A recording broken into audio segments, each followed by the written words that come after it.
Ketika Allah Subhanahu wa taala menunda suatu kebaikan yang kita inginkan, berarti Allah Subhanahu wa taala sedang mempersiapkan yang lebih baik.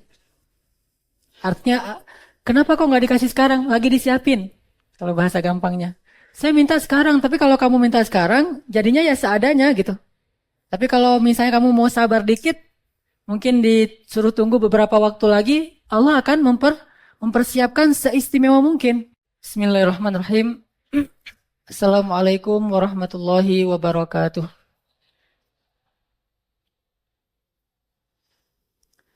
Alhamdulillah wassalatu wassalamu ala Rasulillah wa ala alihi wa sahbihi wa mawalah.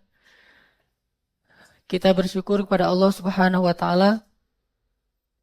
Malam ini kita bisa kembali duduk dalam majelis ilmu membahas satu tema yang by request.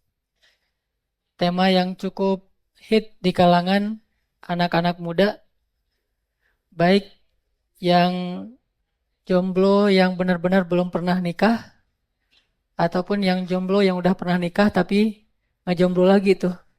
Pengen ngerasain lagi gimana rasanya jomblo.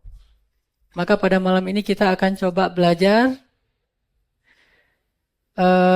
menyemangati diri kita untuk cepat-cepat nikah. Walaupun judulnya jomblo fisabilillah, mungkin orang ngebayangnya kalau judul jomblo fisabilillah itu berarti ngebahas tentang gimana menjaga hawa nafsu, gimana melawan syahwat, gimana menjaga iffah dan seterusnya. Saya kira kalau yang itu udah sering dibahas. Tapi malam ini saya sengaja pengen memprovokasi para jombloers. Jadi bisa disebut insya Allah nanti akan haredang. Jadi ini 18 ke bawah ya, bukan 18 ke atas. Supaya cepat-cepat ngelihat ke belakang tuh, gitu. Yang di belakang kan nggak perlu lagi ngelihat ke depan, udah jelas ya. Jadi supaya cepat-cepat bisa mengatakan saya terima nikahnya. Udah latihan belum?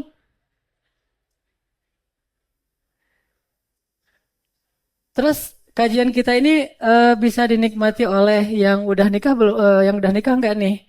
Bisa juga karena nanti akan ada materi disisipkan bagi mereka yang udah nikah. Mohon maaf, Dik, dibalik aja tuh yang sebelah situ ke sini. Udah? Nanti bagi yang udah menikah juga akan ada beberapa materi yang khusus buat yang udah nikah sehingga bisa jadi penyemangat juga untuk bukan nikah lagi ya, untuk menikahkan putra-putrinya maksudnya gitu. Kalau belum pada punya anak yang udah remaja atau dewasa, setidaknya ini bisa menjadi bekal bagi kita nanti kalau anak kita udah pada gede.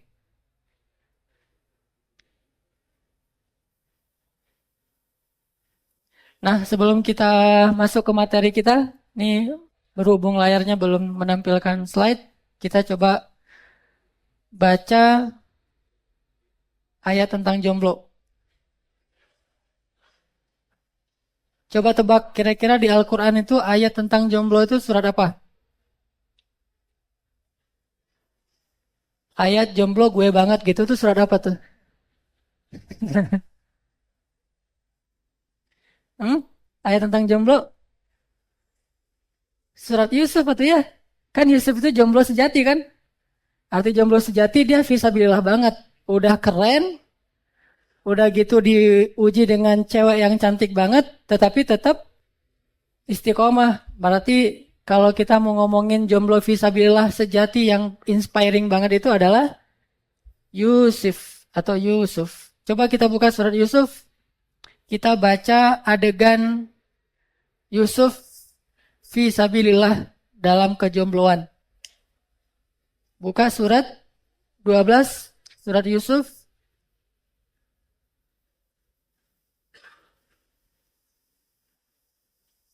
ayat 22.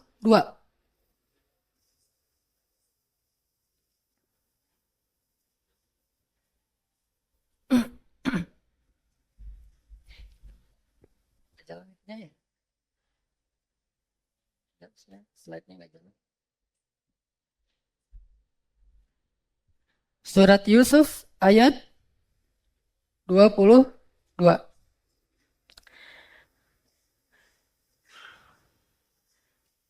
Silakan disimak, saya bacain ya.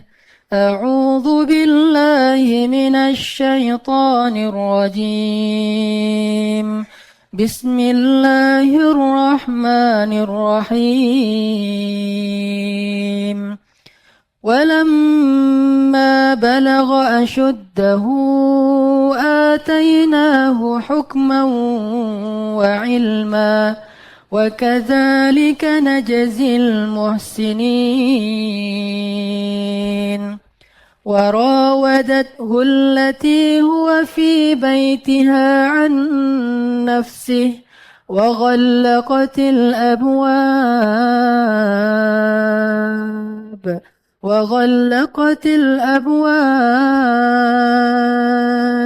وغلقت الأبواب وقالت هيت لك قال معاذ الله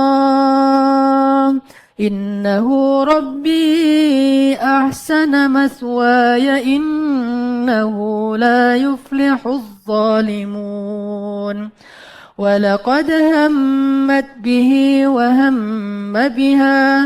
وهم بها لولا أن رأى برهان ربه كذلك لنصرف عنه السوء والفحشاء إنه من عبادنا المخلصين. Terus kita coba lihat ayat 31.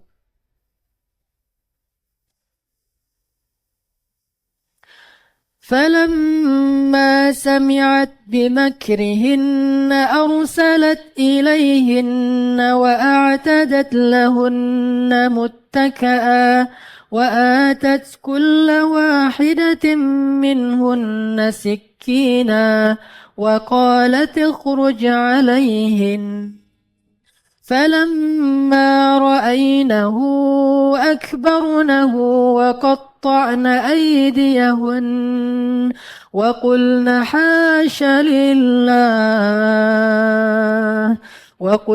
حاش لله ما هذا بشرا إن هذا إلا ملك كريم. قالت فذلكن الذي لمتنني فيه ولقد راودته عن نفسه فاستعصم ولئن لم يفعل ما آمره ليسجنن وليكون من الصاغرين. قال رب السجن أحب إلي مما يدعونني إليه وإلا تصرف عني كيدهن أصب إليهن وأكن من الجاهلين. Kita perhatiin terjemahannya. Allah Subhanahu wa taala berfirman, dan ketika Yusuf telah cukup dewasa, kami berikan kepadanya hikmah dan ilmu. Demikianlah kami memberi balasan kepada orang-orang yang berbuat baik. Dan wanita yang Yusuf tinggal di rumahnya menggoda Yusuf untuk menundukkan dirinya, dan dia menutup pintu-pintu seraya berkata, "Kesinilah." Yusuf berkata, "Aku berlindung kepada Allah. Sungguh Tuanku telah memperlakukan aku dengan baik. Sesungguhnya orang-orang yang zalim tiada akan beruntung sama sekali."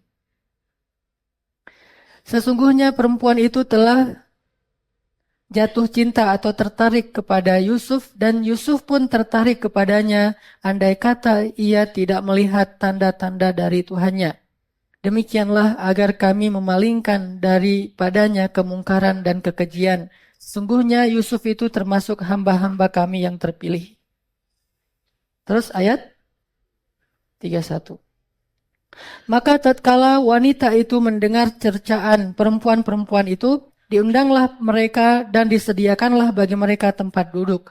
Dan diberikannya kepada masing-masing mereka sebilah pisau untuk memotong jamuan. Kemudian ia berkata kepada Yusuf, keluarlah, tampakkanlah dirimu kepada mereka. Maka tatkala wanita itu melihatnya, mereka terkagum-kagum kepada kegantengan, kekerenan gitu ya, keelokan rupanya. Ini bahasa resmi banget nih.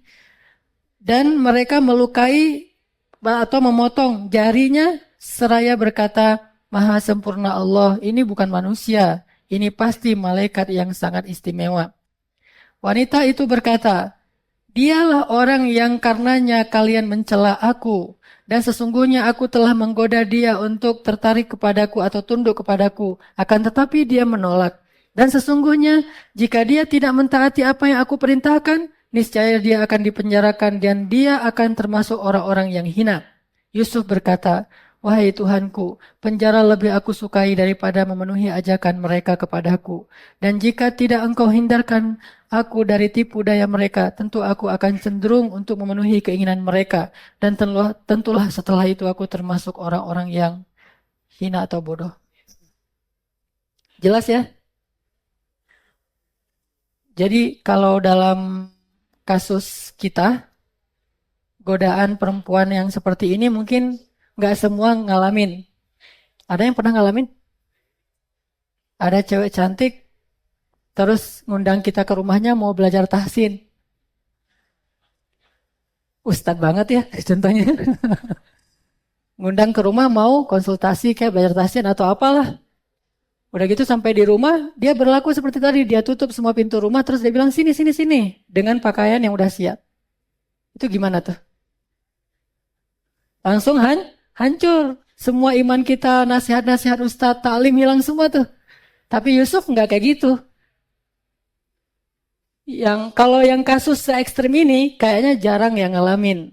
Saya juga belum pernah.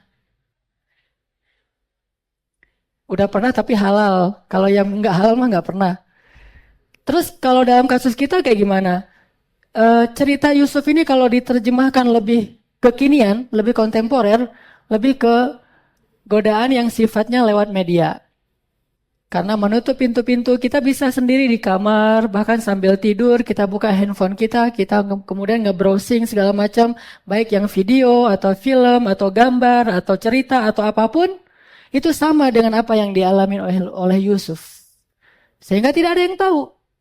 Tetapi bagi seorang Yusuf, walaupun tidak ada yang tahu, Allah Maha melihat. Dan itulah bukti bahwa tanda-tanda yang dia lihat tentang Allah itu Allah Maha melihat. Sehingga seorang jomblo sejati, jomblo fisabilillah, udah keluar belum? Oh udah.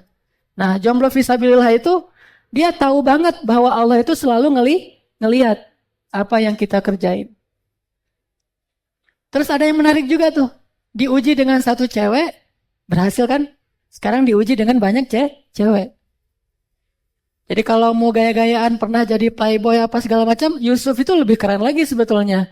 Dia bisa ngedapetin semua cewek-cewek cantik di Mesir sesuka dia. Semuanya mau sama Yusuf. Ibarat kalau Justin Bieber datang ke Indonesia, cewek-cewek pada ngantri tuh di bandara ya.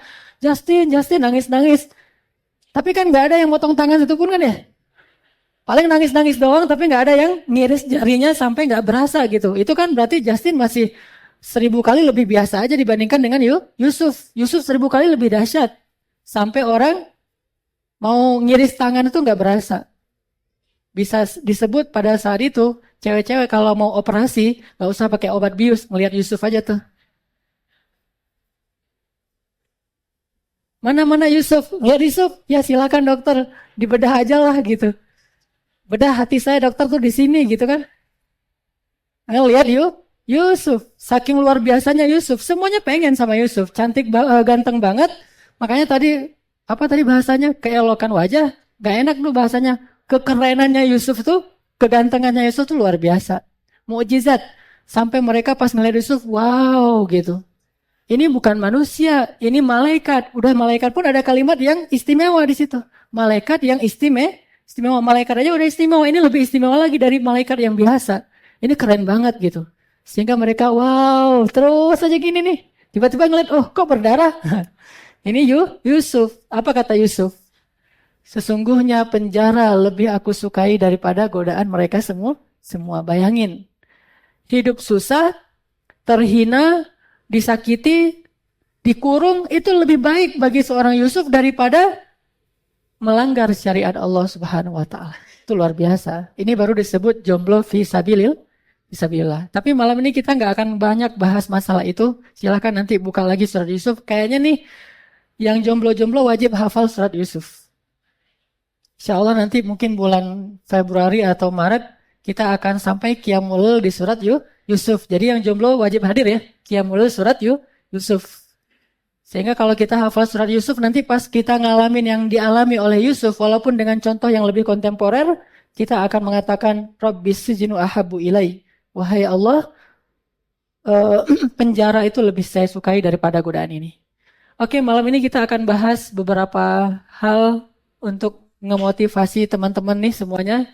Baik yang jomblo belum pernah nikah, ataupun yang mungkin pernah ngalamin perceraian dan sekarang merasa sendiri. Dan biasanya yang udah pernah nikah itu lebih pengen lagi, kabitaannya tuh lebih tinggi daripada yang belum ya. Karena udah ngerasain gimana indahnya pernikahan. Pernikahan tuh indah banget loh. Jadi rugi banget kalau belum nikah tuh, bener. Nanti saya akan tunjukin beberapa, wah luar biasa lah kalau udah nikah mah.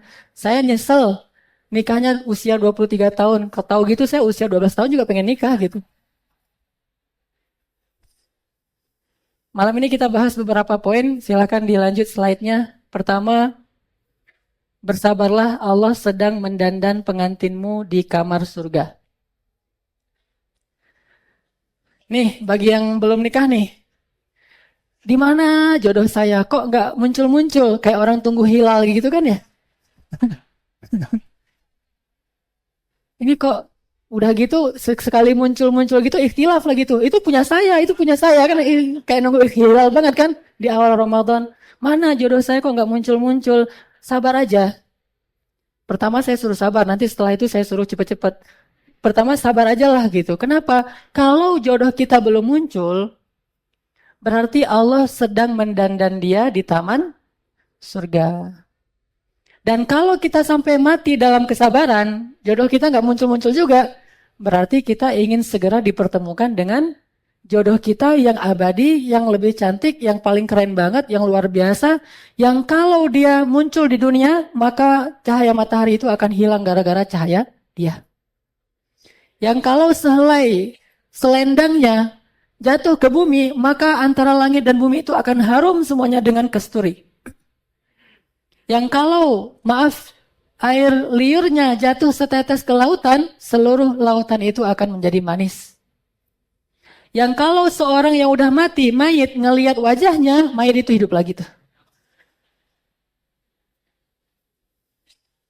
Ini beneran loh, ini ada hadis tentang betapa cantiknya bidadari. Yang akhwat sebentar dulu ya, di post dulu ya, nanti akan ada nih untuk yang akhwatnya.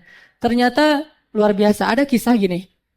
Seorang ahli ibadah, orang yang sangat solih, dan dia belum menikah. Kan banyak tuh ahli ibadah yang belum menikah.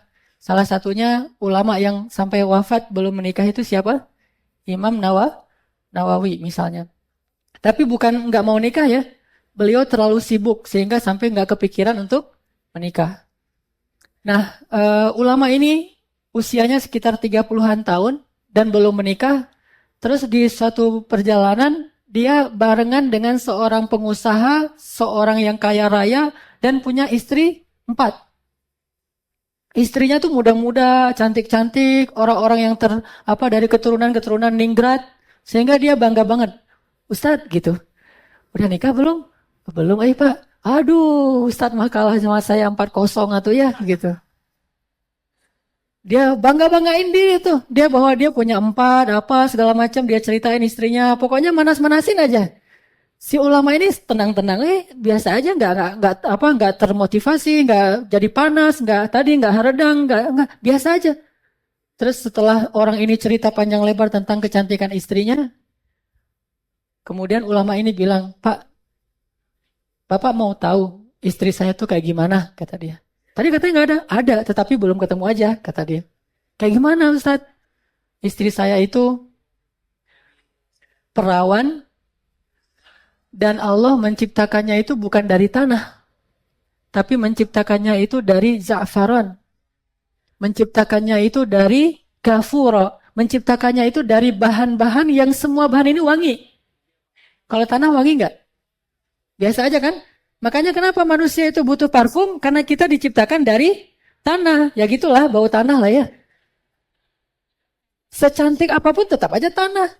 Kita juga sekeren apapun tetap aja tanah. Sedangkan ini diciptain bukan dari tanah. Dari bahan-bahan yang memang dia udah wangi gitu.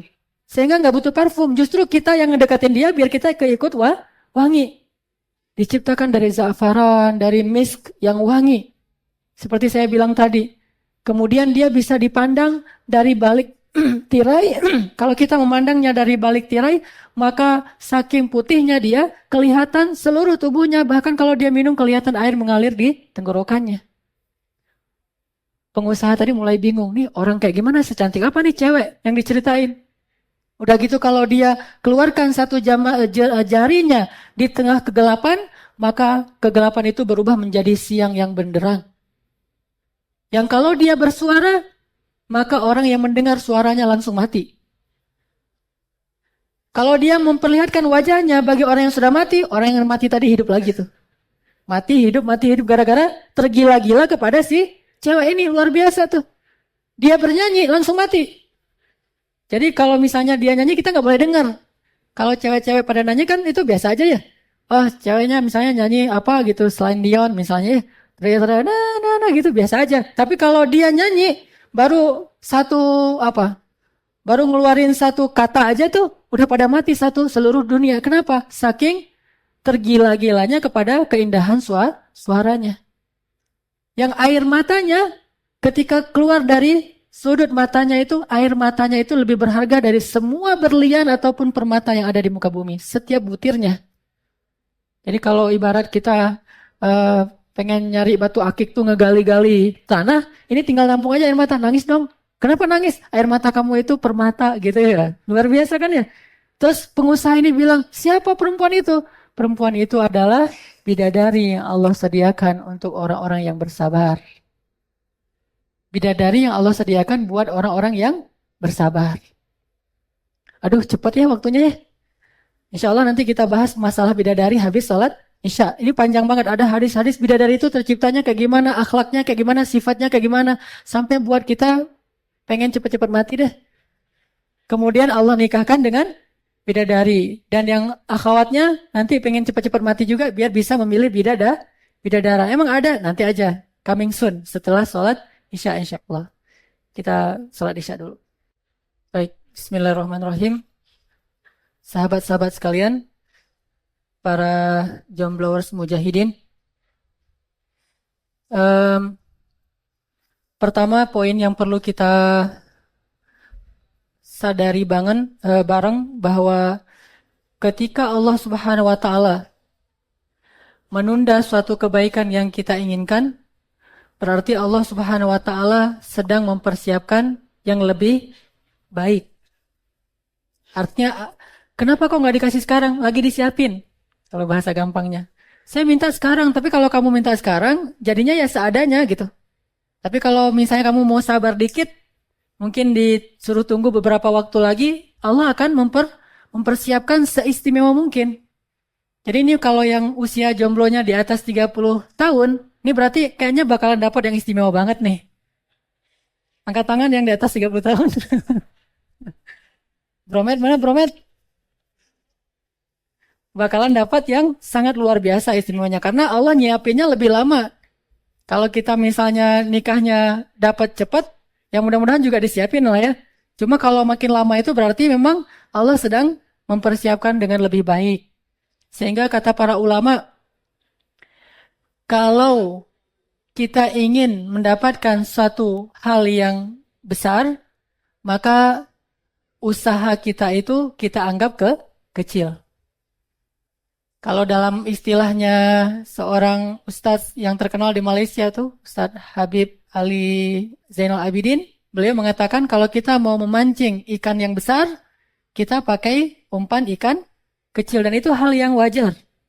Sehingga ketika kita pengen mendapatkan perempuan yang istimewa, laki-laki yang istimewa, maka kita berusaha sedikit dan usaha kita yang sedikit itu salah satunya adalah bersabar. Bukan bersabar menunggu, tetapi bersabar sampai Allah mempertemukan kita dengan dia. Kan keren tuh. Kayak Siti Hawa dengan Nabi Adam bersabar ketika mereka sama-sama turun ke bumi. Yang satu turunnya di Hindustan, India, yang satu lagi turunnya di Irak. Muter aja tuh keliling dunia. Dalam sebuah riwayat, Allah alam tentang kekuatan riwayat ini, tetapi banyak ulama yang menggunakannya selama 80 tahun. Bayangin tuh. Bukan karena emang gak ada pilihan yang lain kan, di bumi tinggal berdua doang kan ya? Bukan. Tapi emang setia banget.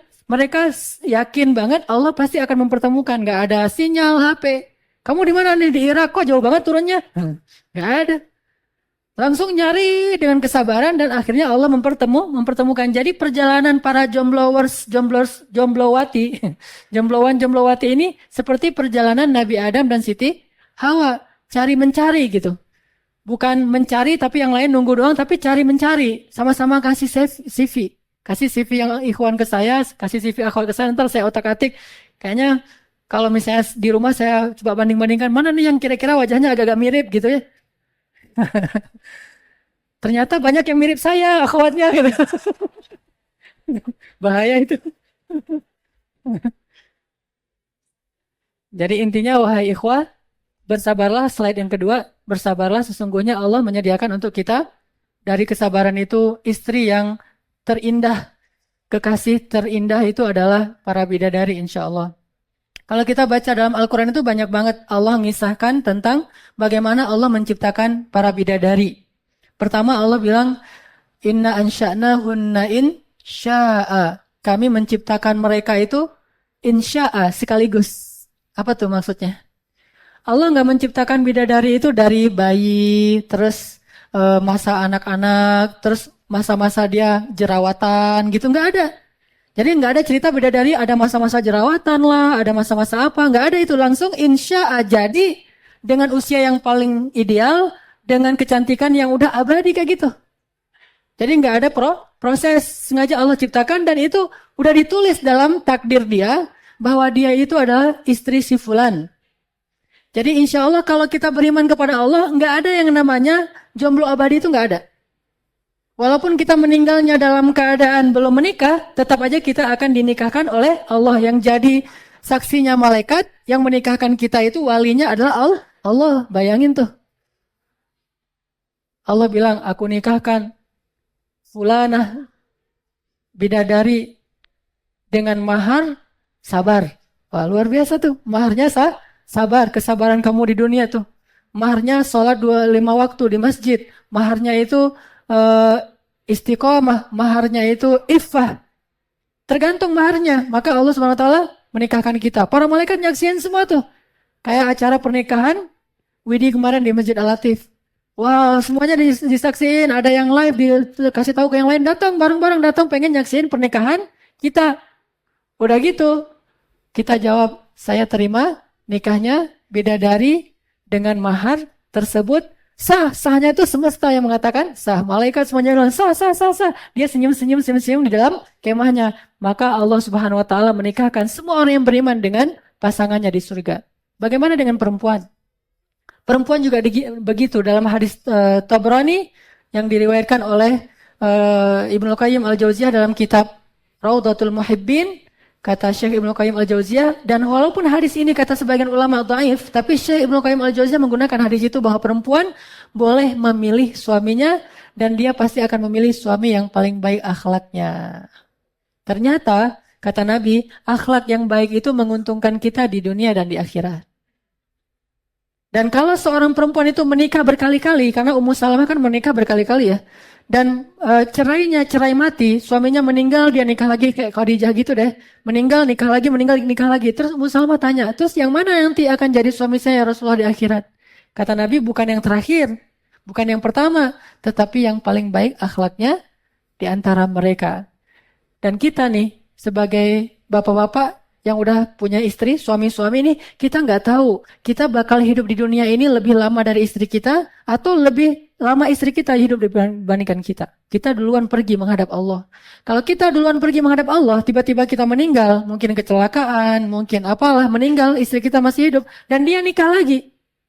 Dan kalau dia nikah lagi ternyata suaminya lebih keren akhlaknya dari kita, udahlah goodbye, kita nggak akan ketemu lagi dengan dia selama-lamanya. Jadi kalau kita pengen istri kita itu jadi cinta yang endless love,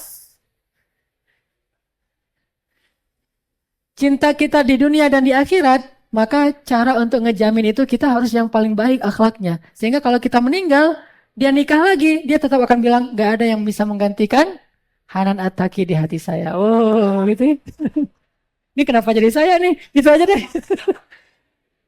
Bagi saya sangat mencintai istri saya sehingga saya berharap dia menjadi istri saya di dunia dan di akhirat. Sehingga berusahalah semaksimal yang kita bisa untuk paling baik akhlaknya. Sehingga kalau dia ketemu cowok lain yang mungkin lebih kaya dari kita, yang mungkin lebih hebat dari kita, yang mungkin lebih keren dari kita, mungkin lebih muda dari kita, tetap kita akhlaknya lebih baik dari dia. Dan itu yang akan menjadi mahar kita di surga.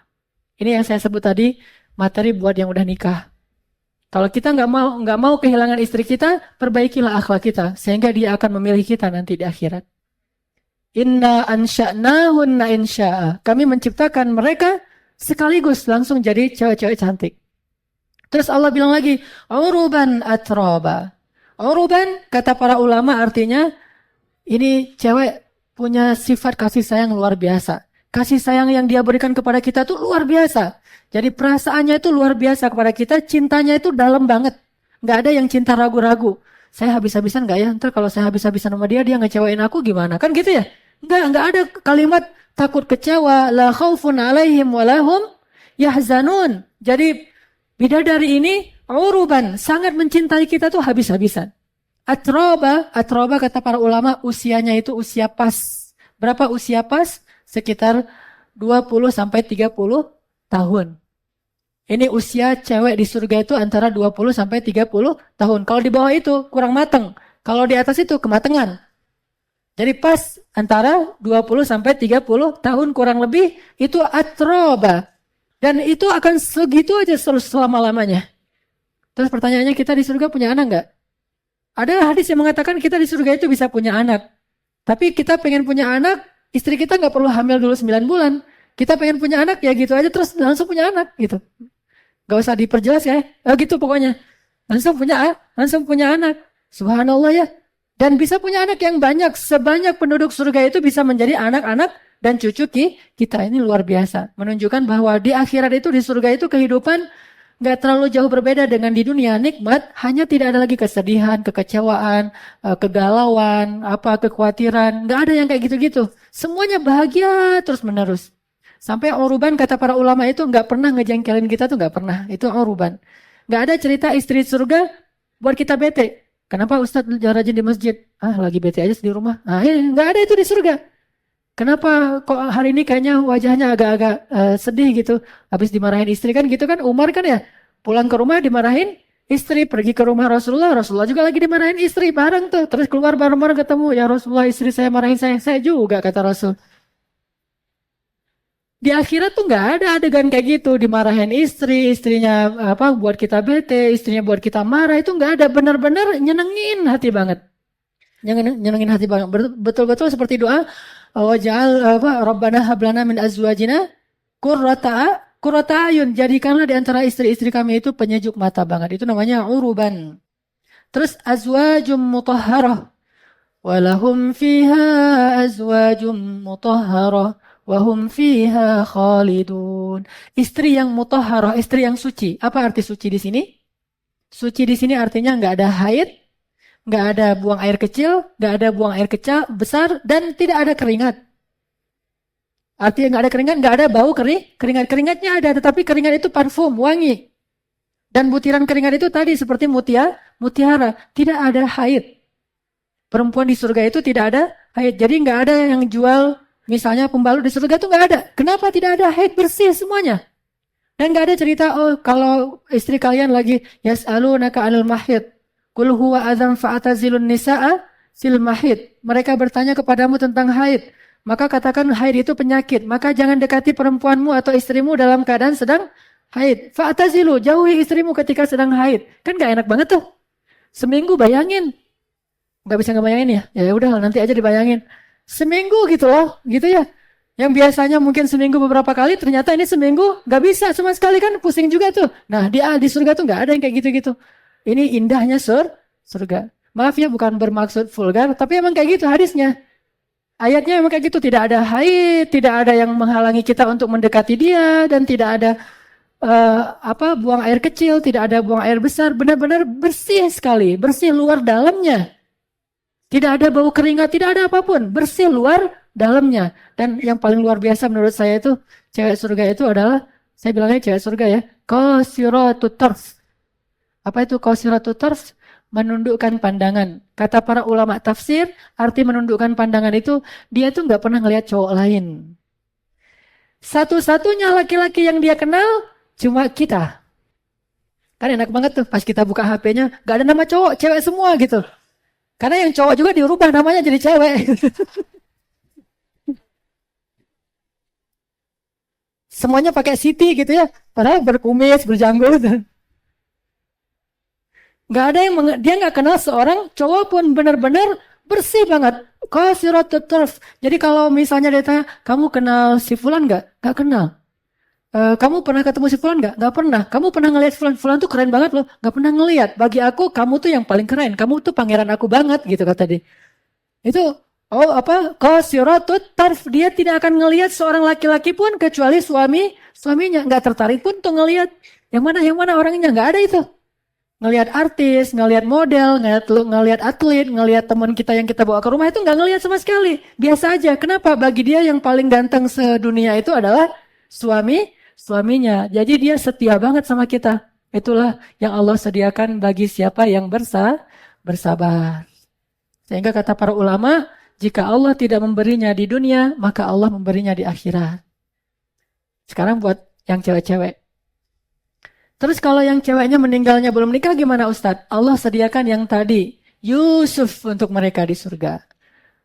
Orang yang seganteng Yusuf, setinggi Adam, sekuat Musa, sebagus suara Daud, dan seindah akhlak Nabi Muhammad. Semua nabi itu dikumpulin di satu cowok, namanya cowok surga. Dan itu akan menjadi pilihan bagi akhwat. Saya yang itu aja tuh. Kenapa? Itu mirip Yusuf. Tapi tingginya kayak Adam.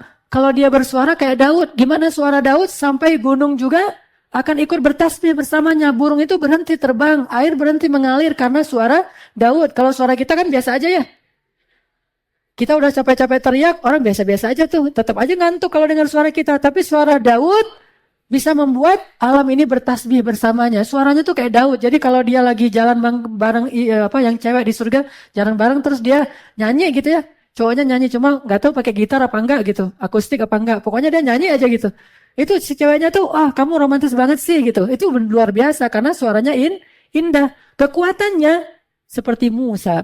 Jangankan Nabi Musa, Nabi Muhammad aja kata Aisyah, kekuatan Nabi Muhammad itu sama dengan 10 laki-laki. Kekuatan Nabi Muhammad itu, keperkasaan Nabi Muhammad itu sama dengan 10 orang laki-laki. Artinya, di antara 10 laki-laki yang terkenal perkasa, Nabi Muhammad itu lebih perkasa dari semua kekuatan mereka jika disatuin. Ini baru Muhammad, belum lagi Musa. Gimana Musanya? Orang nyolek doang mati tuh. Diginiin, mati. Terus lari kan, kemudian datang malaikat. Malaikat datang kepada Nabi Musa, kirain ini siapa tiba-tiba datang. Dipukulin, buta matanya. Ini Musa, saking kuatnya Nabi Musa. Dan kebijaksanaannya seperti Sulaiman. Dan artinya tetap Allah sediakan yang lebih baik daripada yang ada di muka bumi. Insya Allah. Kalau kita bersabar. Itu yang pertama. Lanjut. Poin yang kedua. Gak ada seorang pun yang tertukar jodohnya. Jadi kalau diputusin berarti memang bukan jodoh kamu. Kalau kata Ustadz Felix Shaw, putusin aja. Kalau saya menyebutnya, kalau diputusin, kalau Ustadz kan nyuruh kita putusin. Kalau saya nih, diputusin misalnya ya. Berarti emang bukan jodoh kita biasa aja.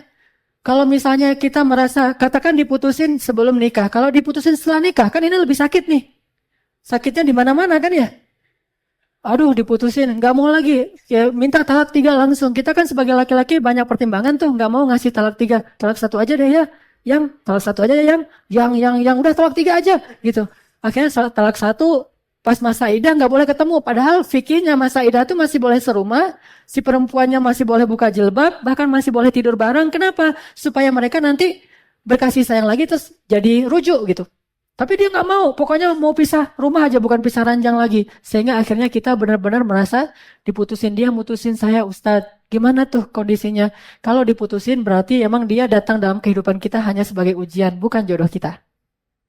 Dia hanya datang mampir untuk menguji kita, tetapi bukan jodoh kita. Berarti jodoh kita setelah kita ngelewatin masa ujian itu. Siapa yang pernah ngalamin kayak gini di antara sahabat? Zainab binti Jahsy dan Zaid bin Harisah. Nikahnya itu cuma setahun aja. Padahal dua-duanya soleh tuh. Zainab soleha, Zaid soleh. Tapi usia pernikahannya cuma setahun doang tuh. Kenapa? Allah hanya ingin menguji mereka antara satu dengan yang lain. Setelah itu dipertemukanlah dengan jodoh yang lebih baik. Zainab akhirnya menikah dengan siapa? Rasulullah SAW. Jadi kalau kita merasa kecewa, diputusin, atau kecewa, dicerai, berarti dia memang bukan jodoh kita. Bagi yang para duda, bagi para janda, berarti emang yang masa lalu itu bukan jodoh kalian. Insya Allah, Allah akan mempertemukan dengan yang lebih baik. Tapi dengan syarat kita bersabar dan tetap fi sabilillah di jalan Allah Subhanahu Wa Taala. Lanjut.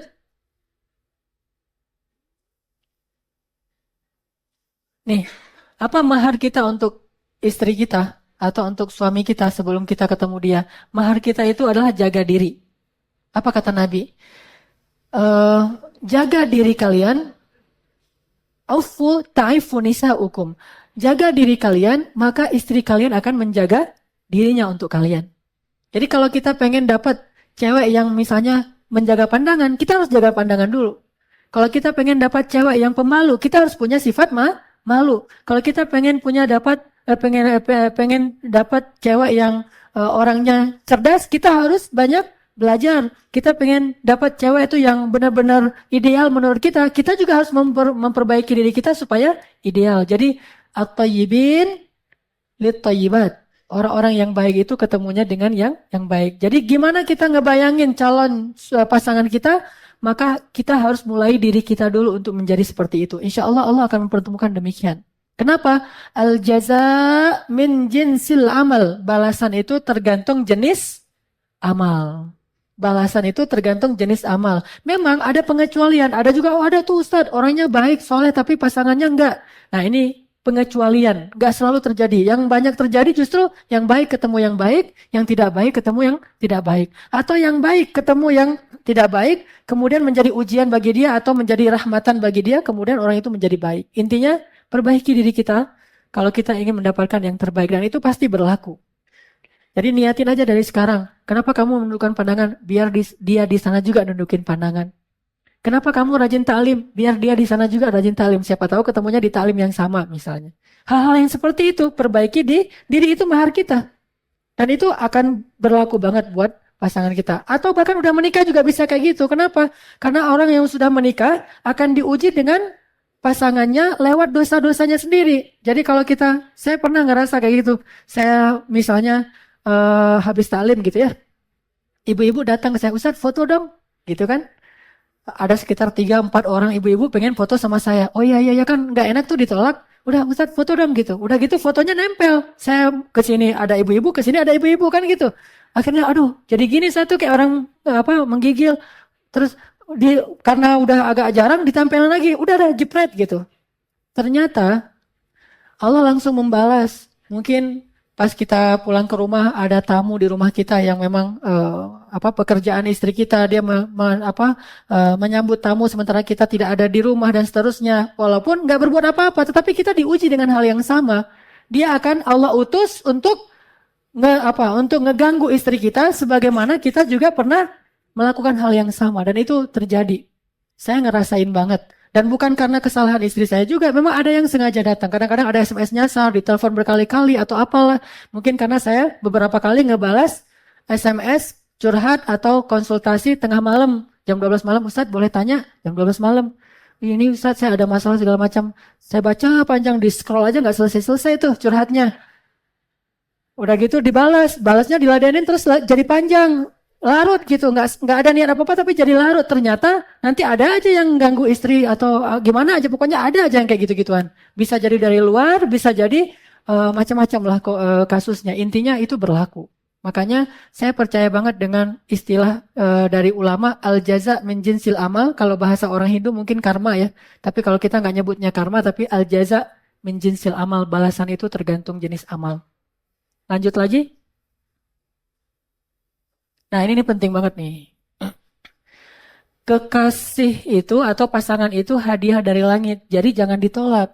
Kalau ada yang datang itu jangan ditolak. Kenapa? Itu hadiah dari langit yang datang kepadamu. Sehingga terimalah dia. Nggak usah terlalu banyak syarat lah. Kenapa? Karena emang itu hadiah dari Allah SWT untuk kita. Kenapa? Dalam kehidupan berumah tangga itu banyak indahnya ketimbang yang masalahnya. Ini saya ceritain dikit nih. Bedanya ngejomblo dengan, kan saya udah ngerasain dua-duanya nih. Masa jomblo dengan masa udah menikah. Beda banget. Kalau ada orang yang pelampiasannya misalnya dengan musik. Saya juga dulu vokalis. Musik ini, musik itu. Bahkan saya lintas genre itu. Pernah genre ini, genre itu ganti-ganti. Asik sih ngemusik itu. Tampil, perform dan segala macam. Lomba terus juara itu asik. Tapi nggak ada yang lebih asik daripada kalau kita udah menikah. Tanya sama Diki. Main bola asik nggak Dik? Asik banget main bola, main futsal. Kan itu hobinya Diki banget tuh. Tapi nggak ada yang lebih keren daripada setelah menikah. Yang senang surfing gitu. Saya juga udah nyoba tuh. Surfing di Batu Karas. Asik sih. Atau saya pedal di Danau Kota Baru Parahyangan. Emang asik. Dan bahkan saya senang banget surfing misalnya. Walaupun belum jago. Tapi tetap aja. Papan surfing itu tidak lebih keren daripada istri kita. Ombak itu tidak lebih keren daripada pernikahan. Jadi tetap aja menanti ombak itu keren. Tetapi menanti datangnya istri kita dengan kasih sayang, dengan pandangan yang penuh cinta, itu jauh lebih keren. Bagi yang senang surfing. Yang senang main skateboard gitu misalnya. Aksi segala macam. Asik memang, tapi nggak ada yang lebih asik daripada setelah pernikahan. Pokoknya saya udah coba beberapa kegemaran anak muda. Saya coba, ini yang jomblo-jomblo ada yang melampiaskan dengan skateboard, dengan musik, dengan olahraga renang, dengan olahraga sepak bola atau futsal, dengan surfing, dengan ke hutan, dengan naik gunung, dengan apa segala macam. Saya udah coba beberapa di antaranya, tetapi tetap saya berkesimpulan, tetap aja nggak ada yang lebih asik daripada setelah menikah. Itu asik banget. Dan itu bisa lebih sering daripada surfing. Surfing kan nunggu ombak kan ya? Aduh nggak ada ombak, kok pas baca di forecast minggu depan ombaknya cuma setengah meter gitu misalnya. Ada gitu ombak setengah meter doang, nggak bisa datang. Terus lihat lagi seminggu nggak ada. Kalau dengan pernikahan itu Allah SWT menyediakan untuk kita kasih sayang itu 24 jam. Kasih sayangnya 24 jam dan itu halal banget. Kita mau selebay apapun itu halal gitu. Mau lebay selebay-lebaynya itu halal gitu. Dan saya senang banget lebay sama istri saya itu luar biasa. Sehingga istri saya lagi marah besar. Pas saya lebayin, langsung dia hilang marahnya. Dia sampai dia bilang gini, saya kok bisa ya, udah lagi marah-marah banget, jadi senang lagi sama kamu. Ya aku gitu loh, gitu. Jadi bisa aja gitu. Lagi marah besar aja langsung ini lagi, langsung ketawa-ketawa lagi, langsung bareng-bareng lagi. Dan bagi saya pribadi ini maaf, manas-manasin dikit. Setiap saya pulang dari kajian itu, saya selalu merasa bisa istirahat di rumah saya, karena yang menyambut saya itu bidadari dan langsung dipeluk. Dan itu hangat banget. Belai tangannya itu, tangan istri kita tuh mukjizat banget loh. Hangatnya itu bukan hangat karena panas dalam. Hangatnya cinta banget tuh. Saya kalau udah dibelai sama istri saya di sini tuh langsung tidur. Jadi luar biasa. Makanya maaf ya kalau kadang-kadang agak nggak bisa sholat tahajud.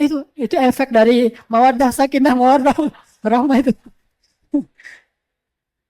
Pokoknya jangan lama-lama deh, nggak jomblo deh. Enak banget setelah menikah. Tanya sama Widi, tanya sama Diki, tanya sama beberapa orang tuh luar biasa. Belum lagi nanti kalau kita pacaran di jalan-jalan. Gimana tuh? Saya ke Braga misalnya duduk di kursi-kursi itu kan. Sama istri saya duduk, ngobrol. Orang-orang duduk kan malu-malu tuh. Ntar lewat orang tuanya dimarahin lagi tuh. Kalau ini biasa aja kita. Malah foto-foto selfie bareng berdua. Itu udah halal banget. Jalan pegangan tangan halal. Kalau misalnya nonton gitu sambil pelukan itu halal. Tapi jangan berlebihan ya karena di tempat umum. Intinya itu boleh. Bahkan sunnah Nabi pernah nonton sebuah acara ketika lebaran sama Aisyah kan. Yang Aisyah menaruh dagunya di pundak Rasulullah artinya boleh nonton bareng dan agak-agak mesra di tempat umum selama tidak berlebihan. Untuk nunjukin apa? Menikah itu lebih keren dari pacaran. Ternyata pacaran setelah halal itu keren banget ketimbang pacaran sebelum halal. Walaupun nggak tahu sih pacaran sebelum halal. So nggak pernah. Maksudnya ya Allah alam lah ya. Soalnya banyak batasan. Pernah dulu saya ketika masih belum nikah ada ketertarikan lah. Tapi banyak batasan kan ya. Aduh mau jalan bareng terketahuan sama emak. Habis saya tuh kalau ketahuan emak saya kan suka bawa kayu gede gitu tuh. Kalau ketahuan. Karena orang Aceh tuh suka gitu, abang langsung bawa kayu tuh lari saya tuh. Ah kalau ketahuan mana bahaya nih bisa habis saya ntar di rumah dan segala macam banyak batasan nggak boleh jalan bareng. Kalau mau ketemu sama dianya misalnya ketemunya pas kerja kelompok kan nggak enak banget ya. Kerja kelompok ngebahas teori fisika tapi ketemuan hangoutnya teori fisika tuh nggak enak banget. Tapi kalau udah nikah bebas mau ketemu di mana aja. Ketemu di mana kita? Di bintang berapa? Terserah. Nah, ini bebas banget artinya nikah itu keren banget. Nikah itu luar biasa. Kalau saya benar-benar kata Allah, pernikahan itu bukti-bukti di antara bukti-bukti kebesaran Allah. Wa min ayatihi an khalaqalakum min anfusikum azwajan litaskunu ilaiha. Itu benar banget. Allah itu baik banget dengan menciptakan atau mensyariatkan pernikahan. Saya bersyukur banget mendapatkan nikmat pernikahan dari Allah Subhanahu wa taala sehingga selalu bisa melepaskan lelah saya kalau saya pulang ke rumah dan melihat bidadari saya di rumah. Khadijah dan Aisyah. Mau ngerasain yang, oh nggak usah dibahas deh yang itu-itunya. Intinya, ayo, asiknya punya pacar halal. Saya sering di grup tuh manas-manasin, kita ngomongin ini, ngomongin itu. Saya mah, hobi saya mah mikirin cewek aja deh. Cewek yang ada di rumah saya yang cantik banget, yang keren banget. Dan kita bisa ngasih dia hadiah apa aja. Kita nggak, kalau belum nikah, banyak hal yang kita akan mikirin aja udah jadi dosa. Ngeliat, dosa. Apalagi ngerasain, dosa banget tuh kan ya. Tapi kalau udah nikah, mikirin pahala, ngelihat pahala, ngerasain itu pahala banget gitu. Jadi semuanya berpahala. Intinya jadi jangan ditolak. Kalau ada yang datang kepada yang cewek-cewek terima aja. Yang datang, kamu siapa? Saya calon imam kamu. Oh ya, gitu. Pede banget sih ngomong kayak gitu. Terima aja, nggak usah ditolak-tolak. Kalau ada cewek yang ngasih CV ke saya, kalau bisa nggak ada syarat deh. Saya menerima apa aja lah Ustadz. Bukan karena berputus asa ya. Karena memang itu anugerah dari Allah. Dan kita harus bersyukur kalau ada yang datang menghampiri kita. Jangan banyak terlalu khawatir nih kalau gini gimana, kalau gitu gimana. Nggak usah. Tawakal aja sama Allah dengan syarat kita udah ta'aruf dengan cara yang syar'i. Tanya ke seorang Ustadz, kira-kira recommended nggak? Recommended nih. Misalnya saya bilang nih, ada seorang cowok. Dia tuh anak Vespa banget.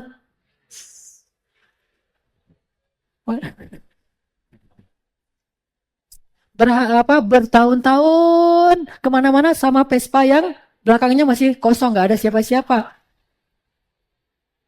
Akhirnya ya udahlah, saya mah di masjid aja kayak Julaibib, ngafal Quran, belajar tahsin. Ini cowok menurut saya sih ideal banget ya untuk jadi seorang suami dan ayah gitu ya.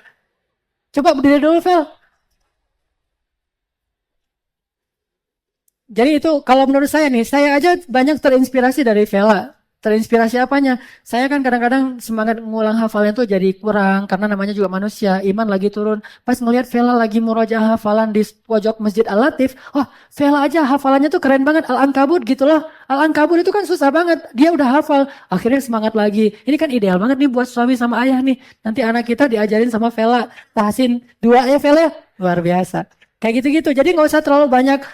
Di Al-Latif tuh banyak stok loh. Ini baru ketahuan satu nih, ada yang lebih dahsyat lagi nih. Jangan ditolak. Jadi insya Allah Al-Latif ini akan menjadi jalan bagi turunnya hadiah dari langit nih buat para jomblowati nih. Insya Allah datang dari langit lewat Masjid Al-Latif. Dan lihat aja nih wajah-wajahnya keren-keren semua. Insya Allah kalau jadi cover boy itu cocok lah. Majalah apaan? Majalah Donald Bebek ya. Oke, lanjut lagi. Nah, ini penting juga nih. Ini buat someone yang kadang dia bilang gini, nggak ngeklik sih Ustadz, gitu. Suka bilang gitu tuh, nggak ngeklik Ustadz, belum dapat Ustadz, belum kerasa Ustadz, atau bukan tipe saya Ustadz, kan suka bilang gitu ya, bukan tipe. Ternyata bisa jadi yang bukan tipe saya itu lebih baik buat buat kita. Jadi jangan buat syarat yang nggak dibuat oleh Nabi deh. Syaratnya tuh harus kayak gini, tinggi sekian atau apa. Enggak usah gitu-gitu amat. Udah ada syarat yang dibuat Nabi kan 4 kan ya. Cantik, cantik itu artinya menarik. Kemudian apa? Berharta, arti berharta ini nggak harus kaya raya, tetapi dia bisa ngelola harta. Kemudian nasab, anak orang baik-baik. Dan yang paling penting itu akhlak atau agama. Udah aja, kalau akhlaknya baik, apalagi udah rajin ke ta'lim, insya Allah udah aja nggak usah terlalu banyak persyaratan. Yang, oh ini bukan tipe saya, ini bukan tipe saya. Bisa jadi yang kamu tidak sukai dari mereka, ternyata itu baik buat kamu. Coba buka nih Al-Quran surat An-Nisa. Baru kemarin kita baca di Qiyamul Lail. Ini Allah sendiri yang ngomong kayak gitu nih. Surat An-Nisa ayat 19. Di akhir ayat 19.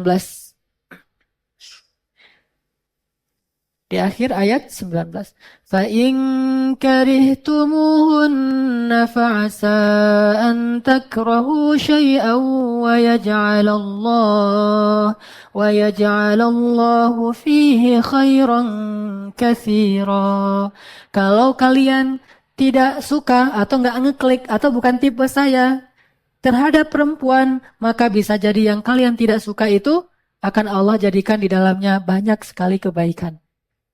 Yang ternyata yang bukan tipe saya itu ternyata justru itu yang paling banyak kebaikannya buat kita. Sehingga kalau yang bukan tipe saya tapi bukan karena dia berbuat dosa, bukan tipe saya secara fisik, bukan tipe saya secara style, bukan tipe saya secara gaulnya atau apa, maka ini tidak masalah. Bisa jadi itu yang akan menyempurnakan kita. Jadi jangan hanya mencari yang seperti tipe saya, karena tipe saya itu belum tentu baik. Wa asa an takrahu syai'an wa huwa khairul lakum wa asa an tuhibbu syai'an wa huwa syarrul lakum. Bisa jadi kalian benci sesuatu padahal itu baik buat kalian. Bisa jadi kalian mencintai sesuatu padahal itu buruk untuk kalian. Wallahu ya'lamu wa antum la ta'lamun. Allah lebih ngerti, kalian nggak ngerti. Udah aja. Kalau ada yang emang udah niat baik, pengen dinikahin, udah aja. Jangan bilang bukan tipe saya. Kalau memang udah udah cocok nih, kira-kira face-nya, penampilannya, udah good looking, udah sesuai dengan selera kita, udah aja. Nggak usah terlalu banyak persyaratan. Itulah rahasia kenapa saya alhamdulillah dulu habis lulus dari kuliah langsung nikah. Nggak terlalu banyak, milih, langsung saya bilang ke Ustadz, saya mau pulang ke Aceh. Kenapa pengen nikah? Udah nggak usah pulang, saya cariin di sini. Terus diperkenalkan sama Ustadz, kenalannya tuh agak-agak nggak keren gitu, bukan kenalan di halakoh, kenalan di masjid, enggak, kenalannya itu di lagi beli kebab. Ustadznya lagi beli kebab terus manggil saya, Hanan kesini gitu. Terus dia udah gitu juga, saya datang biasa aja kan dengan penampilan yang saya kira nggak mau dikenalin, mau ketemu Ustadz doang, jadi penampilan saya biasa-biasa aja. Pas ngelihat ternyata ini nih, gimana menurut kamu? Aduh, kan saya nggak pede banget kan penampilannya. Lagi gitu itu lagi nggak jelas gitu. Saya belum dulu, saya kan kalau di Mesir kalau mau ke kampus masih suka jaga-jaga penampilan pakai gel gitu. Terus bahkan saya pernah ada masa-masa udah pakai gel terus digini-giniin. Masa rambut saya tuh nggak jelas gitu, ditarik-tarik. Udah gitu wangi terus. Dulu saya suka fitness, cuma kempes lagi gara-gara udah males fitness apa segala macam. Pas mau dikenalin sama Ustaz justru masa-masa saya lagi acak-acakan. Tetapi alhamdulillah istri saya ini luar biasa.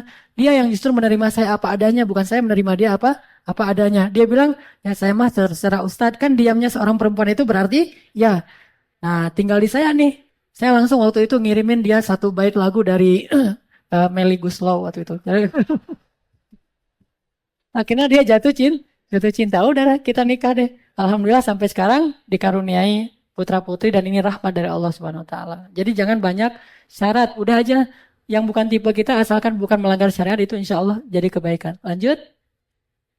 Poin berikutnya, ini buat ibu-ibu nih, ayah dan ibu. Mudahkan pernikahan, jangan dibuat susah. Mudahkan pernikahan, jangan dibuat susah. Apa kata Nabi tentang pernikahan yang paling baik? Pernikahan yang paling berkah itu kata Nabi adalah pernikahan yang mudah dan yang ringan maharnya.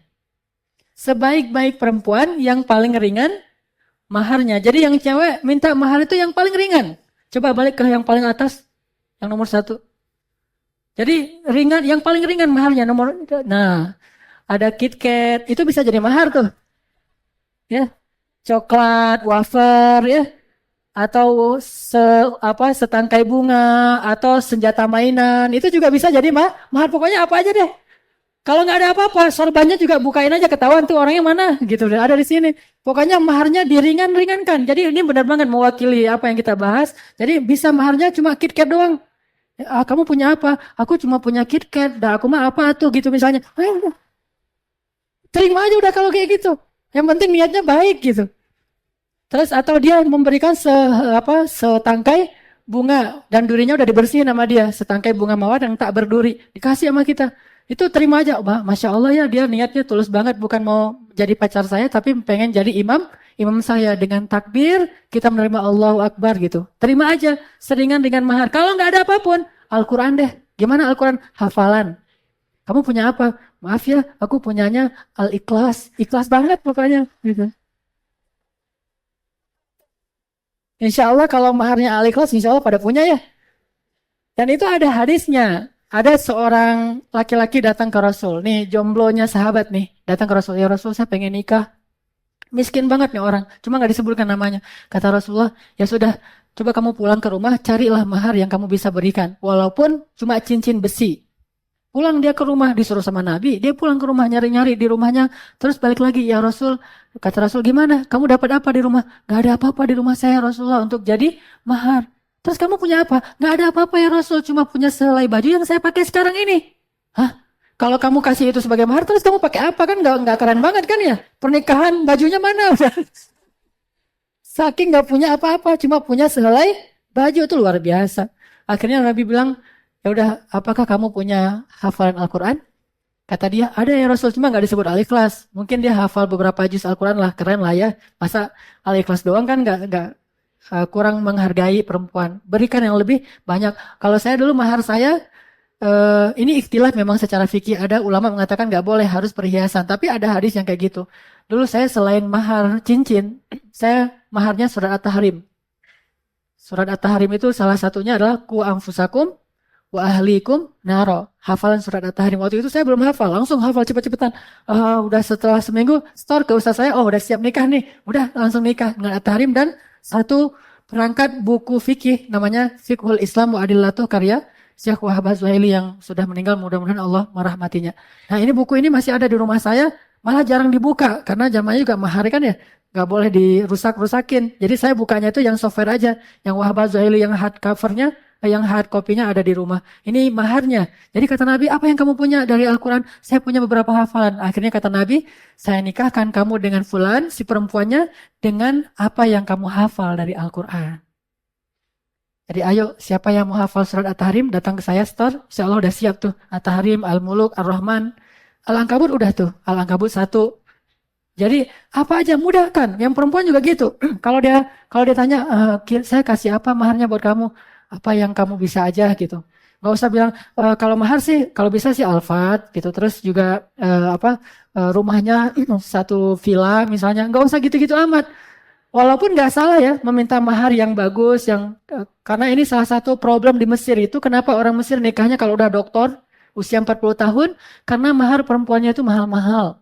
Harus punya villa, minimal apartemen, kemudian juga harus punya kendaraan, harus punya pekerjaan yang jelas. Enggak usah gitu-gitu amat. Yang dimaksud oleh Nabi mampu, manistato amin kumul ba'ah, mampu di situ itu bukan kaya, tetapi mampu di situ itu sudah bisa memberi nafkah. Artinya udah punya pekerjaan walaupun nggak banyak hartanya, itu udah mampu. Jadi yang udah punya usaha kecil-kecilan nih, distro atau clothing, itu udah mampu tuh. Atau yang bahkan jualan siwak aja itu udah mampu. Apalagi jualan madu kan, lebih mampu lagi kan? Jualan madu, mana yang jualan madu? Kiki, nah ini udah mampu banget nih, alhamdulillah bentar lagi, tinggal 2 minggu lagi mau nikah. Artinya itu udah mampu. Jadi insya Allah untuk standar mampunya hadis kita ini di Al-Latif nih rata-rata udah mampu. Tinggal apakah ada keberanian? Nih saya tantang, apakah kita berani enggak nih? Saya dulu pas menikah justru mahar cincin itu saya pinjam ke calon istri saya. Dia namanya Maria Ulfa. Setelah menikah manggilnya Hanan Hanin. Sebelum menikah Maria, aku ada sih duit cuma masih di teman gitu kan, gaya-gaya gengsi-gengsi gitu kan ya. Agak-agak ya biar izah gitu kan. Temen aku minjam tapi belum balik-balikin, janjinya sih mau dibalikin beberapa bulan, ternyata sampai sekarang belum. Nah, jadi bisa nggak ya pinjam dulu gitu. Ya, oh berapa? $500 aja, nggak usah banyak-banyak. Saya pakai modal untuk ke Saudi, terus saya kerja di travel di Saudi. Pulang-pulang saya bawa $3.000. Alhamdulillah bisa langsung bayar hutang. Jadi nggak masalah dia dinikahi dengan mayar yang hutang pun luar biasa. Ini sebaik-baik perempuan dan berkah insya Allah pernikahannya. Gitu juga dengan kalau ada yang akhwat didatangin cowok, misalnya dia minta pinjam dulu, nggak apa-apa lah. Tapi jangan banyak-banyak, satu orang aja kasus kayak gitu. Kalau semuanya minta pinjam kasihan. Jadi nggak ada modal dengkul ya. Ini terus untuk yang ibu-ibu atau bapak-bapak yang anaknya pengen nikah, jangan dihalang-halangi. Kenapa kata Nabi? Yasir wala tu'asir. Mudahkan, jangan mempersulit.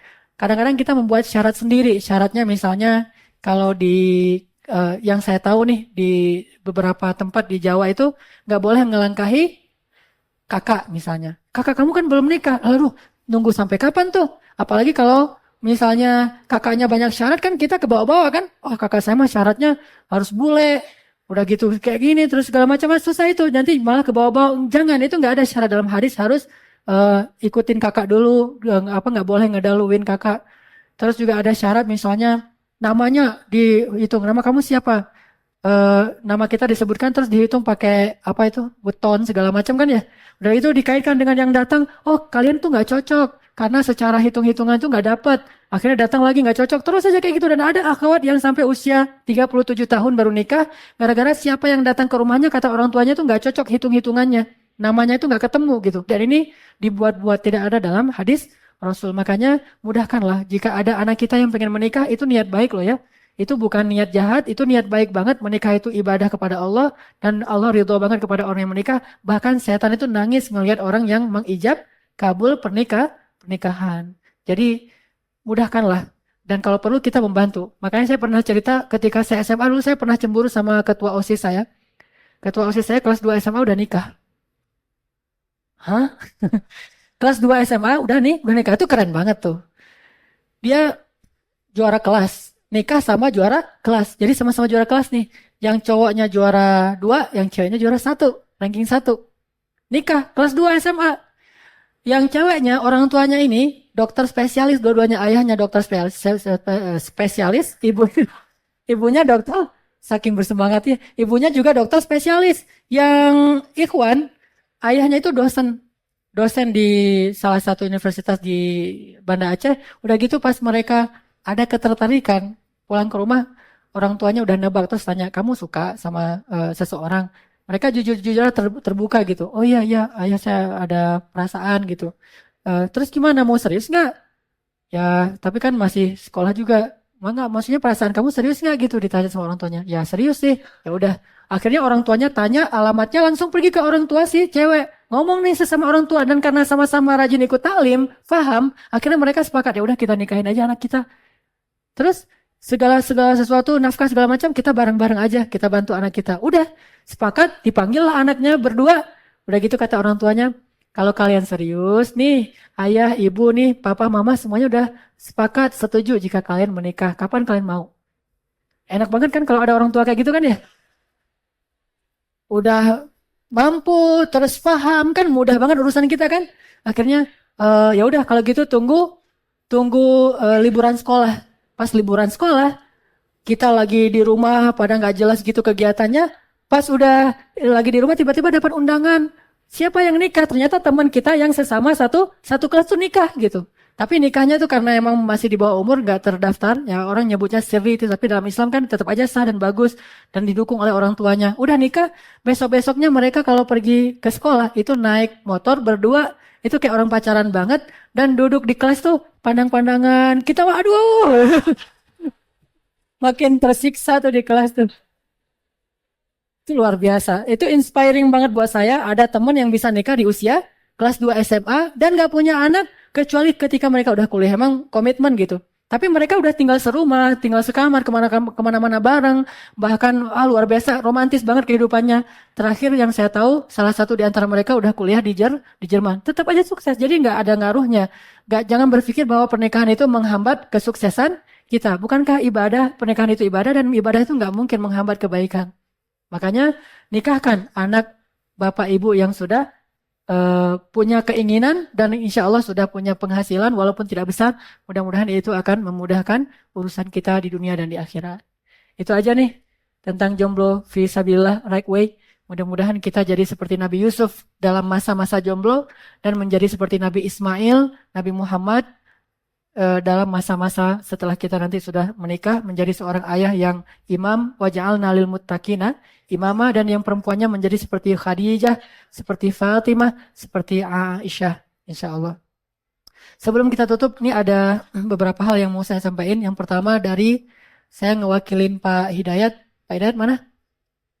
Ya, mewakili Pak Hidayat. Alhamdulillah Ibu sudah, saya manggilnya Mak. Mak sudah selesai operasi kemarin.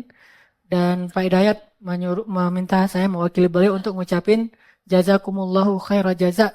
Ya, terima kasih banyak buat teman-teman yang udah sama-sama wa ta'awanu 'alal birri wa taqwa saling bantu-membantu sehingga memudahkan urusan operasi ibunya Pak Hidayat. Hanya Allah yang bisa membalas kebaikan kita dan mudah-mudahan itu sebagaimana janji Allah, siapa yang memudahkan urusan seorang mukmin di dunia, Allah mudahkan urusannya di akhirat.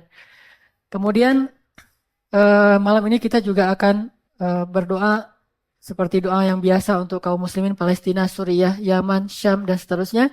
Juga ada doa khusus untuk saudara kita yang salah satu atlet olahraga ekstrim BMX yaitu Taufan yang kita tahu peristiwa kemarin meninggal.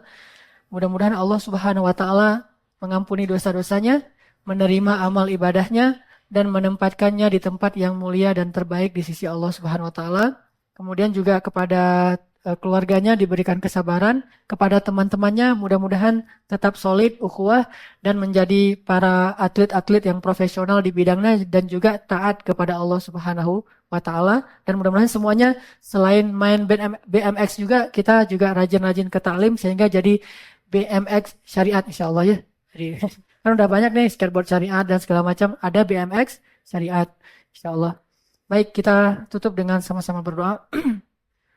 A'udzu billahi minasy syaithanir rajim. Bismillahirrahmanirrahim.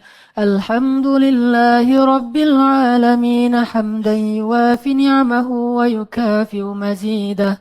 اللهم اغفر لنا ولوالدينا وارحمهما كما ربيانا صغارا الحمد لله رب العالمين الحمد لله على نعمة الإسلام الحمد لله على حلاوة الإيمان الحمد لله على القرآن الحمد لله على التوبة الحمد لله على الهجرة الحمد لله على الأخوة الحمد لله اللهم اجعلنا لك ذكارين لك شكارين لك أواهين إليك منيبين إليك مسلمين عليك المتوكلين اللهم ارحم شهداء المسلمين اللهم انصر الإسلام والمسلمين اللهم انصر المجاهدين اللهم إنا نسألك شهادة في سبيلك ونسألك مغفرة يا غفار اللهم اغفر له اللهم اغفر لأخينا توفا اللهم اغفر له وارحمه وعافه واعف عنه وأكرم نزله ووسع مدخله واجعل قبره روضة من رياض الجنة ولا تجعل قبره حفرة من حفر النيران ربنا هب لنا من أزواجنا وذرياتنا قرة أعين واجعلنا للمتقين إماما ربنا يا ودود يا ودود يا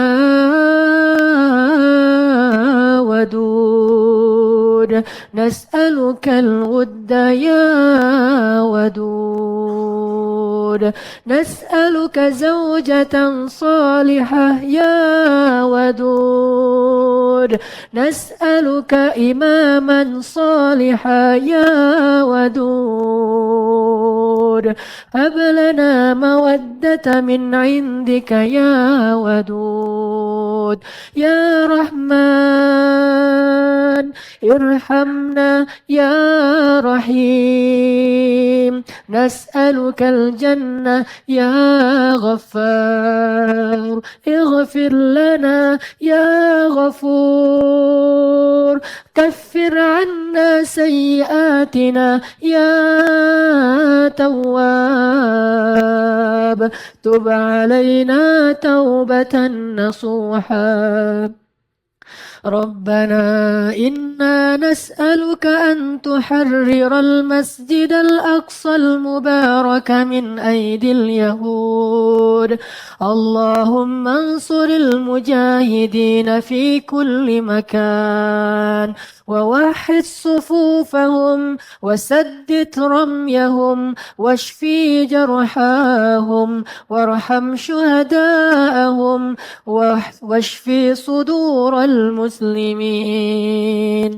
اللهم اغفر لوالدينا وارحمهما كما ربيانا صغارا واجعل قبرهما روضة من رياض الجنة ولا تجعل قبرهما حفرة من حفر النيران اللهم اغفر لأمنا اللهم اغفر لأمهاتنا اللهم اغفر لها وارحمها يا رحمن وارحمها يا رحيم وارحمها يا مجيب السائلين ربنا آتنا في الدنيا حسنة وفي الآخرة حسنة وقنا عذاب النار. Ya Allah, jadikanlah ilmu kami pada malam ini menjadi ilmu yang bermanfaat bagi kami di dunia dan di akhirat.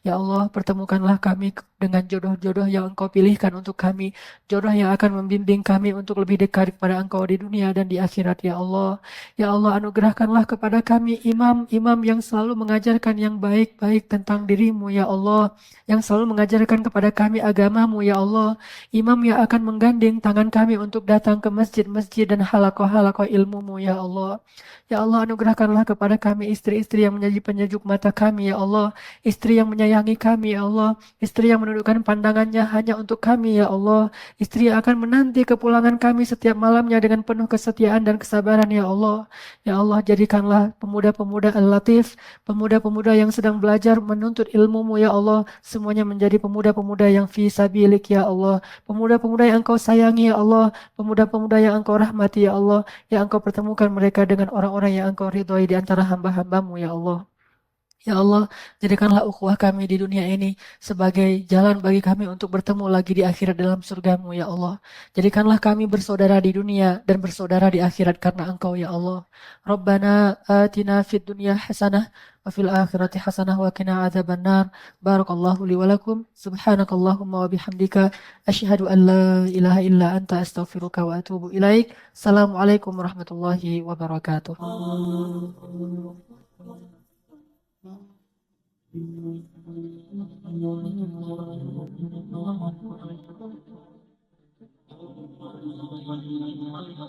Sejak Rasulullah wafat, berkali-kali Bilal minta izin kepada Abu Bakar untuk ikut jihad dan gak pulang lagi ke Madinah, pengen tinggal di tempat yang lain. Udah gak kuat lagi berada di Masjid Nabawi. Karena orang yang dia cintai telah wafat. Tapi gak diizinkan oleh Abu Bakar sampai akhirnya setelah sekian lama membujuk Abu Bakar bisa diizinkan, pergilah Bilal dan akhirnya Bilal tinggal di Syam. Kalau sekarang Suriah. Di sanalah Bilal menikah. Jadi selama ini dia asik dengan cintanya kepada Rasulullah sehingga nggak sempat mikirin pernikahan. Baru berangkat ke Syam, sampai di Syam Bilal menikah di sana. Menikah di sana, hidup di sana sampai setelah beberapa tahun berada di Syam, Akhirnya bergantilah pemerintahan dari masa Abu Bakar ke masa Umar bin Khattab. Setelah beberapa tahun di Syam, pada suatu malam Bilal menangis. Malam-malam dia bangun nangis, gerung-gerung gitu kayak anak kecil. Istrinya nanya, "Ya Bilal, ada apa? Ada apa? Kamu mimpi buruk?" "Enggak, justru ini mimpi baik." "Mimpi apa?" "Aku mimpi ketemu dengan Rasulullah SAW." Dan Rasulullah bersabda, "Siapa yang melihat aku dalam mimpi, berarti dia melihat aku dalam kenyataan." Aku bertemu dengan Rasulullah di dalam mimpi dan Rasulullah berkata, "Ya Bilal, kami rindu kepadamu. Sudah lama engkau tidak mengunjungi kami ya Bilal." Setelah bangun dari mimpi itu, Bilal semakin rindu kepada Rasul, merasa bersalah udah lama gak menjenguk Rasulullah. Akhirnya Bilal pun memutuskan untuk, kalau bahasa kita mah umroh. Memutuskan untuk ziarah ke makam Rasul. Berangkat Bilal dari Syam. Umroh ziarah ke makam Rasul. Melihat Bilal masuk lagi ke kota Madinah, penduduk Madinah itu berasa seperti hidup lagi di zaman Rasul. Senang gitu, dan Umar sangat senang dengan kedatangan Bilal. Sehingga selesai Bilal sholat, selesai Bilal ibadah-ibadah sunnahnya, termasuk menjenguk atau berziarah ke makam Rasul dan Abu Bakar. Kemudian Umar berkata kepada Bilal, "Ya Bilal, sudah lama kami tidak mendengar suara azan darimu. Tolong kumandangkan sekali lagi azan seperti engkau mengumandangkannya di masa Rasul. Kami rindu ingin merasakan suasana di zaman Rasul." Benar Bilal, kata para sahabat yang lain yang ada di situ. Umar, kemudian Abdurrahman, beberapa orang sahabat, "Ya Bilal, azan, kami ingin mendengar suaramu seperti dulu kami mendengarnya di masa Rasul." Kata Bilal, "Saya tidak akan kuat." Kata mereka, coba dulu kamu usahakan karena kami ingin sekali mendengarnya. Saya tidak akan kuat. Cobalah wahai Bilal demi kami supaya kami bisa semangat lagi dalam beramal soleh mengikuti perjuangan Rasulullah. Akhirnya karena udah dipaksa terus, Bilal pun mengumandangkan azan. Allahu Akbar, Allahu Akbar. Kota Madinah kaget mendengar suara Bilal. Orang-orang yang ada di rumah semuanya mengatakan, apakah Rasulullah sudah bangkit kembali? Apakah Rasulullah sudah bangkit kembali? Mereka semuanya kaget dan bahagia. Seolah-olah Rasulullah sudah bangkit dari kematiannya.